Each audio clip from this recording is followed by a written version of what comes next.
I want to walk through Epictetus's Enchiridion and go through some of the passages because Epictetus's thought might serve as a kind of handbook or manual for us to make sense of Stoicism, especially late Stoicism. And of course, a handbook or a manual, that's actually what the word Enchiridion means, because the Enchiridion was carried by Roman soldiers. It was seen to be so useful, so practical, even to those who were, enduring the atrocities of war and the hardships and, having to live like that. Even there, that Stoicism could actually be useful and was worth carrying around. And so, for us, I think this helps to give us a good picture of what Stoic ethics is actually like by hearing it from a Stoic. So, he begins by saying, some things are in our control and others are not. So our own actions are in our control. Other things are not. And so this is to really draw a small area, okay, this is what's in our control. And by the way, most of what it is that we get upset about and that we think and feel and, have difficulty with in life, most of that's outside of our control. So the implication is that all of that stuff, we're going to learn how to, set that down, not be attached to it and not be worried by it, so that we can not be worried by it. In other words, enter the state of no worries, which is a direct translation of what ataraxia means. And ataraxia is their desired state, tranquility or serenity. Literally no worries. Okay, so moving on, he says, if you suppose that things which are slavish by nature are also free, and that what belongs to others is your own, then you will be hindered, you will lament, you will be disturbed, and you will find fault with both gods and men. Now, it seems like it's very poetic, like the whole thing is very poetic. But what's characteristic of philosophy is that every word matters. And so I think there are some subtleties hidden here, which are really very, very interesting. Now, of course, beginning by saying, okay, if you suppose things which are slavish by nature are also free, I mean, he was a slave. And so, this is going to be very important. What was the locus of what you could control? Could you actually be happy in that circumstance? And apparently you could be tranquil. You could actually apply Stoicism to some success. And so anyway, that's kind of interesting. But also, things that you suppose which are slavish by nature are also free. If you make the mistake of thinking that things that are slavish are instead free, like if you think that you can control things that otherwise you can't, because those are outside of your control. And that's what he would have experienced, right? So if you make the mistake and think that, I can control something that I really can't, you're going to be troubled. And that's what he says. He says, you will be hindered. It will be an obstacle to you. You will lament and you will be disturbed. Okay, disturbed. Again, ataraxia. So if you also think that what belongs to others is your own. So this is not just talking about actions and things in the world, but also possessions. And so that's also very interesting because this is not just about controlling emotion. It's not just about controlling your own reactions to things. It's also about thinking in terms of attachment and property and what it is that I think is mine, which ultimately is another way of saying attachment. And so that's one of the reasons why Epictetus and Stoicism in general has been so popular, is that it speaks to attachment. Attachment is one of the things that people are, very popularly aware of now, especially through Eastern philosophy, because that's the way that this gets translated in Buddhism, that, we want to get away from attachment, unnecessary attachment. Those are the kinds of things that cause pain. And Epictetus is pointing out very much the same thing, including property and anything that is outside of your control. So he continues in passage 2 and says, he who fails to obtain the object of his desire is disappointed, and he who incurs the object of his aversion is wretched. So in other words, if you think that something is in your control that it's not, that's not. Or if you allow your own tranquility and your own mind to be controlled by external forces, in other words, the vicissitudes of fate. So if you don't get what you desire because another person's decision or because it rained or because whatever, doesn't matter, then you will be disappointed. In other words, that disappointment comes from wanting something that was outside of your control. And similarly, if you incur the object of your aversion, you'll be wretched. Well, you're also going to be unhappy if you get something that you don't want to have. But if it's something that you don't have any control over, the Stoics are going to say, you know what? Don't worry about it. These things are going to happen. You know that they're going to happen. If you're honest with yourself about the past, then we should then go in the future and say, all right, what can I do about it? knowing that bad things are going. So, continuing in number 4. Picture to yourself the things which usually happen in the bath. Some people splash water, some punch, some use abusive language, and others steal. It was not only to bathe that I desired, but to keep my mind in a state conformable to nature, and I will not keep it if I'm bothered at things that happen. So the Roman bath, of course, was a place where people would go to, take care of hygiene, right? This wasn't like everybody had a shower in their own home and running water and that sort of thing. There was actually running water, but it was pretty unusual. This wasn't something that everybody had. And so the bath was a common sort of thing. And obviously, people aren't necessarily the nicest. I mean, in general, this for us, this might be equivalent to, being in traffic. You know that people aren't going to be nice. You know that there are going to be some things that are going to happen. And you might then be led to say, oh, well, you're awful. I can't believe you cut me off. But what you're doing is you're damaging yourself over something that you don't have any control over. And by the way, you knew it was going to happen. You knew that people were going to act like that. It's not as though I get in my car every day and go, okay, day is the day that everyone is going to be a perfect driver. And that's what he's saying here, is that don't go into a place where you know that people are going to misbehave. Don't go into a place like that thinking that they're going to be perfect. You know that they're not. And so it's better then to deal with the reality and not to be troubled by those things in that reality that you can't control. Now, this is a key passage, number 5. An uninstructed person will lay the fault of his own bad condition upon others. Someone just starting instruction will lay the fault on himself. One who is perfectly instructed will place blame neither on others nor on himself. Okay, so this harkens back to number 1, where he said, and remember there are some additional subtleties here, you will find fault with both gods and men. In other words, if you want to control something that is actually outside of your control, or you set your mind vulnerable to those things and say, okay, I'm going to allow my happiness to be determined by external factors, then I'm going to be unhappy with men, those who are able to control things in the human civilized world, or with the gods, nature, and everything else. And so I think that's kind of interesting. But here, what this tells us is that, okay, this is an itinerary. This tells you about progress, that in the beginning, people blame others. And that's the way that we normally talk, right? When someone says, oh, you made me mad. You made me mad, as if you caused me to be mad. Well, you don't have that control. You are not the one who is ultimately doing that. I'm the one who's doing that. And that's the second portion of this, is that the anger that happens there, or the emotionality that happens there, is ultimately something that is within my control. And I can train myself to do differently. I can train myself to be aware of it, to diffuse those habits, and ultimately to be more rational about what's going on and help myself to incur habits that are healthier, that are, for us, we talk about this frequently in terms of mindfulness. Once again, it's so similar to what we get in the East. And mindfulness tells you that if you are aware of what's going on, if you are simply aware of it, sometimes that's enough to be able to diffuse the habit. Sometimes that's enough to be able to interrupt the normal chain of thought and emotion so that you can diffuse it. And it's cutting things off early before they have had time to grow. So when you know that, somebody has just done something that upsets you, if at that moment you're aware, then it makes it considerably less likely that the chain will continue and you'll be able to ramp up and get really upset about it. That's what's going on with Stoicism.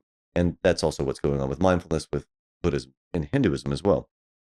So someone just starting instruction will lay the fault on himself. In other words, you'll see, hey, I'm responsible for that.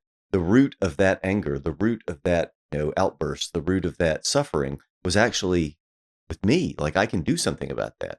But then he says, one who's perfectly instructed. So once you've finally gotten to the end, you don't blame anyone. Because the whole idea of blame even is counterproductive. You see how that is? So you've got several things going on here. You've got the external factors with people and civilization, where we think that that person is morally reprehensible for cutting me off in traffic or for calling me a name, whatever it might be. Or it might be that the gods are to blame, or we might say God or nature, where nature is not exactly fair and terrible things happen. And sometimes we look at that and kind of curse the sky, so to speak. And so there's a certain amount of, wow, this is a terrible circumstance. But judging this as a terrible circumstance, or judging a person as morally reprehensible, Neither of those things are going to help you. Neither of those things are going to do anything other than cause suffering by the Stoic account and by the Buddhist account. And so then it helps us, it behooves us to be aware of it, try and diffuse it, and to train our way out of it. And then ultimately, even the act of blaming, even the thought of, I blame this person, I blame the gods or nature or what have you, even that is unproductive because it is a symptom of that same sort of thing. So it's a very well-rounded psychology in the sense that you can keep going, you can drill deeper, right? It's not just let's do war on emotion. Okay, so this actually points towards fate. So with number 8, don't demand that things happen as you wish, but wish that they happen as they do happen, and you will go on well. I mean, this is amor fati, right? This is the love of fate. This is embracing things. And this sounds awfully similar to what we hear in Taoism. And so with the Tao Te Ching, this is, going with whatever is going on and not being an obstacle, not putting up resistance, but going with and flowing with nature in whatever way it happens to go, because you can't control it anyway. And so, standing up and cursing the rain isn't going to do any good. So you may as well go with it. And that's ultimately what's going on here. But obviously, intellectualizing that and seeing it in a couple of seconds is nothing compared to trying to really internalize it. And internalizing it frequently means applying it over and over again and seeing it everywhere. Taking that one principle, and then as you walk down the street, as you drive your car, as you interact with people or whatever it is, constantly kind of bringing that back to mind and saying, okay, is that what's going on here? Am I trying to push against the way that nature is? Am I wishing that things were different than they are? Or am I going along with whatever's happening? And that's the sense of training. And that's a training literally in the form of habit. And so that's what he's talking about here. And he says as much in number 10. And thus habituated, the appearances of things will not hurry you along with them. Now, appearances for the Stoics, that's actually kind of an important thing. And psychologically, that's an important thing in terms of the grasping things and how it is that impressions are made on us from the outside and so on. And Stoic psychology actually has some real depth to it and a lot more detail to it. But even at the surface level for us, I think it's very easy to see that with a habit, with a training like this, the appearances of things, in other words, the way that things strike us to begin with, will not hurry you along with. And that's a beautiful way of saying, because the experience of being hurried along, to be hurried is not to have time to think. And so if I don't have time to think, then reason can't actually intervene when the habit is already very strongly in motion. And that's what we hear also in Buddhism is that, if you're too upset, if you're too, far into things, if you're too far gone, then sometimes it's better just to kind of go away and calm down and then try and be more mindful and then try and do better next time, not letting that happen, not letting that chain of events hurry you along with it. So it's the same kind of thing. And psychologically, it's the same principle. Now, this is something that is exactly like what we hear in Hinduism. In number 11, he says, to view things that you own just as travelers view a hotel.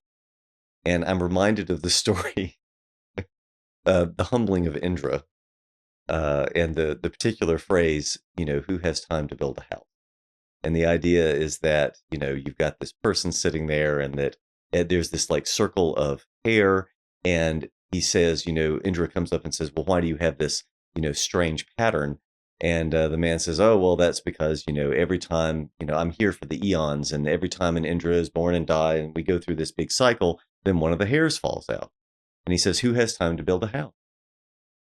Because at the end, that's it. And then he passes along, Brahma blinks, and then you start the whole thing over again.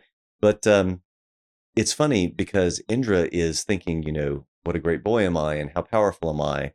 And then he comes to find out that, someone who is far longer lived than he is says, who has time to build a house? And that's the same kind of thing here, I think, where you have the sentiment that view the things that you own, view the things that you have, including maybe even your own body, as travelers view a hotel. It's someplace that I'm staying. I pay my respects to it. I use it, but I don't set store by it, and I don't pretend to own it and try and really internalize it and kind of wrap my mind around it. And I don't know if you're familiar with this sort of feeling, right? It's very different to see something in a store, right? And then you think about, okay, I'm going to buy that thing, and then you carry it over. And then the moment that you buy it, your relation to that thing changes. As it becomes a possession of yours, the psychology behind, you're dealing with that thing changes substantially. And so then you worry about someone breaking it. You worry about it getting dirty or scratched or, whatever it might happen to be. And so that's the sense here, is that if we look in, kind of take a long view on things, then we know that everything passes away and that all things arise and pass away. And so it behooves us then to view life and to view possessions, view even people, the Stoics, like a hotel, in the sense that it's going to pass away. And this is the memento mori, being aware of change, being aware of the ephemerality of things, or as we hear in Buddhism, being aware of the impermanence of things. Okay, simply stated in number 14, if you wish to have your desires undisappointed, this is under your control.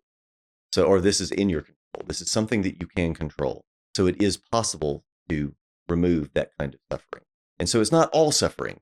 You step on something sharp or you burn yourself or something of the kind, that's going to hurt. But it's going to hurt in the moment.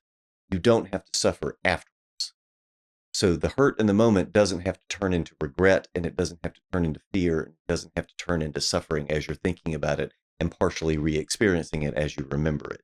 It doesn't have to turn into that. And that's the part they're trying to do away with and train to be better with, happier, and be more tranquil. So he says, number 16, it's not the accident that distresses a person, because it doesn't distress another person. It's the judgment which he makes about it. Now, this is crucial. And so when we say, oh, that event upset me, when, I broke my favorite cup, or when, my spouse died, something like that upset me. And they are looking at the extremes here. So not just something small, but going up to the most significant attachment. So I'm not mentioning that accidentally. And he says, it's not that event that distresses a person. In other words, the event didn't cause it. Because if it was the event that caused it, then it would affect another person in the same way, but it didn't. So it wasn't the event that was the problem. It was your attachment and the way in which that manifested and the way that you reacted to it. That was the problem. And so your judgment, in other words, your reaction to it and what it is that you're thinking after, that's what really caused the problem. Okay. Now, number 22 is beautiful. So it's a commonplace that philosophy is a kind of heresy. And that may not surprise you. It's kind of tongue-in-cheek funny. But at the same time, philosophy tends to be viewed as heretical in whatever culture it's situated in, whatever time it's situated in, because philosophers tend to be out of step with their time and frequently ahead of their time. And if you're substantially ahead of your time, then you're going to look like a heretic in that time, even if later on you become a hero and, that's where the culture was going and you saw it first. And so now you're one of the forefathers or, whatever. But he says, number 22, if you have an earnest desire of attaining to philosophy, prepare yourself from the very first to be laughed at, to be sneered by the multitude. Now, this is interesting because it points to a difference between a philosopher and your average person. And obviously people think, now that's easy, right? It's commonplace. Well, not everybody's a philosopher. Okay, whatever. Who cares? But that's significant because philosophy is in part serving the role of religion. And this is the transformation of religion. So the story of philosophy is the transformation of religion during this time. And so the idea that your average person is going to laugh at the philosopher is like having your average person laugh at a monk or laugh at someone who is going to become a saint, let's say, because that's also the same kind of thing that's intended here. And that shows a kind of cultural disconnect. And it shows where things potentially are headed. And Plato says something very similar. I mean, that's part of the allegory of the cave, right? Is that there's no way of explaining it to those people. What you've seen when you go out and you face the sun. I mean, you're seeing the world in 3 dimensions. You can't explain it to somebody who's only seeing the world of shadows, things that are in 2 dimensions. And by the way, you don't even really get color. And so you've seen a much richer world than they have. You have no means of telling them. And so they have no means of understanding either. And that seems to have created this giant gulf. Now, to some extent, it was always there. And we hear this even from shaman. And I'm thinking in particular of Black Elk Speaks. So there's a book, Black Elk Speaks, which is an interview and discussion, a book about a Lakota Sioux shaman, Black Elk. And this is one of the things that he talks about, is that what he sees in his, journeys, astral journeys, so to speak, is not like what people experience. There's no way of communicating this. His understanding of the spiritual world is not anything like your average person. And so he says sometimes you have to engage in a kind of basically charlatanry, like magic, where, you give the people kind of what they want because that's what they expect and they can understand no better. And so you already get this in the traditional societies and the shamanic tradition. But it seems like with ancient Greece, by the time we get especially to Pythagoras and Plato, it's starting to really change and break away from your average person. Not just break away from Greek religion, because Greek religion in general was on the way out. So this is the transformation of Greek religion, but it was losing your average people. So as Homeric religion, which included everyone, transitioned into philosophy, it started to lose your average people. And that's what's going on here. Curious. So this is a legacy that we still carry today. Now, here's one of the crucial passages that's really kind of outrageous and people frequently quote. This is number 26. When your cup, oh, I'm sorry, this is the first part. This is the first part of it. This is the easy part. When your cup likewise is broken, you ought to be affected just as when another's cup is broken. So this is kind of like the hotel thing that, your possession and something happening to your possession, you should not be any more attached to that than you are to someone else. And so this is the, basically thinking of possession as a problem. It's a problem of desire and attachment for us. It does bad things for us. It creates a lot of unnecessary suffering. And so the Stoics are trying to train us away from that, to not be attached to things. And that's something that we hear a lot about. Okay, so we'll get to the good part in a second with that. But okay. So number 28. And do you feel no shame in handing over your own mind to be confused and mystified by anyone who happens to verbally attack you? And this is one of the things that we hear with, okay, people take good care of their cars, they take good care of their possessions, they, take good care of their finances and their duties and their job and that sort of thing. But they don't really take very good care of their minds, and they don't guard themselves against things that, why let it bother you? Why get upset in traffic? Have you ever seen this before? I mean, somebody who's driving like a really expensive car, who's yelling at someone else in traffic, they're obviously unhappy. So it's an interesting kind of, tension, and it's something that we see a great deal. But ultimately, that is handing over your mind. In other words, giving your tranquility and your mental state to someone else and letting them, run away with it. That's obviously a bad idea when you put it that way. Okay. This is curious as a kind of psychological commentary, and it's commonplace nowadays. He says in number 29, one thing after another is sure to please you, but it is out of favor as soon as it becomes familiar. In other words, we don't really want things that we're familiar with. We want things that are newer and that are novel. So once we have something we no longer want, that's usually the way that we hear about it. This is subtle. This is better. Because when you first get something that you really want, typically you enjoy it. So you do like it and you do want it because even though you have it, but as it becomes truly familiar, then it typically fades and is no longer the one. And so we move on to something else. And so we're these kind of desire engines in that way, which means, in the way that the Greeks thought about this, is that desire, eros, the god, was a child of poverty and lack and to be without something. And so desire could only happen when you are without something. And so when you know that you are lacking something, that's when you can have desire. You can't have desire then for something that you already have. And so that's what's going on here. And Epictetus is simply continuing this and saying, by the way, pleasure goes along with that, not immediately. So can't desire something that you already have, but you can enjoy it for a little while until it becomes familiar, and then you don't want it anymore. That's a subtler version of what it is that we commonly hear now, which is not really quite right. Okay. He says in 29, you think you can act and do as a philosopher. When you've considered all these things round, approach as you please, if you please.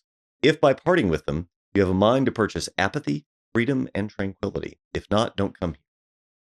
So this is apatheia, and then the real freedom in terms of not being, subject to external desires and external things, external forces. And then, of course, tranquility is ataraxia, which is the no worries.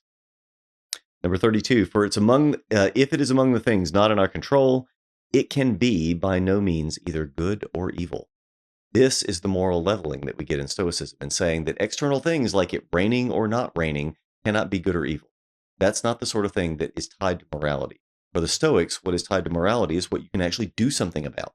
Morality is tied to virtue. Virtue is not tied to whether it's raining or not, because you have no control over that. You have no control over other people, but you do have control over your judgments. You have control over your reactions to other people. And so if you are handing your mind over so that someone else can offend you and you can then suffer concomitantly, that they would find morally reprehensible. But the action of another person or a natural force or any kind of external thing that you can't control is morally neutral then. All right, continuing, number 33. If anyone tells you that such a person speaks ill of you, don't make excuses about what is said of you, but answer, he doesn't know my other faults, else he would not have mentioned only these. This is funny. And I don't know if you've seen Eminem's movie 8 Mile, but the very end of that movie, I hope I'm not spoiling it for you, he does this. It's exactly this, where he goes up and has the, kind of battle, but he doesn't attack the other person or say how great he is. Instead, he does something self-deprecating and say, yeah, I did all of, here's what's terrible about me. I am vulnerable and human in all these ways. And then gives it to the other person and says, there, now tell me something I don't know. Tell me something new. And he's left stupefied, which that's what Epictetus is going for. That is a very Stoic move to say that, I am very aware of my own faults. And if someone else criticizes me, instead of saying, oh, that's not true, or defending yourself or anything like that, saying, oh, well, you obviously don't know me well enough. Otherwise, you would have mentioned my other faults. It's a very disarming sort of thing.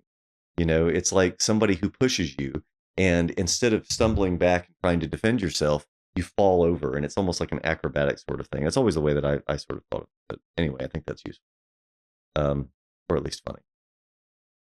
All right. He says 38, this is back to what I was saying earlier. When walking, you're careful not to step on a nail or turn your foot. So likewise be careful not to hurt the ruling faculty of your mind, the hegemonicon, reason. And if we guard against this in every action, we should undertake the action with greater safety. In other words, we should actually take care of our mind.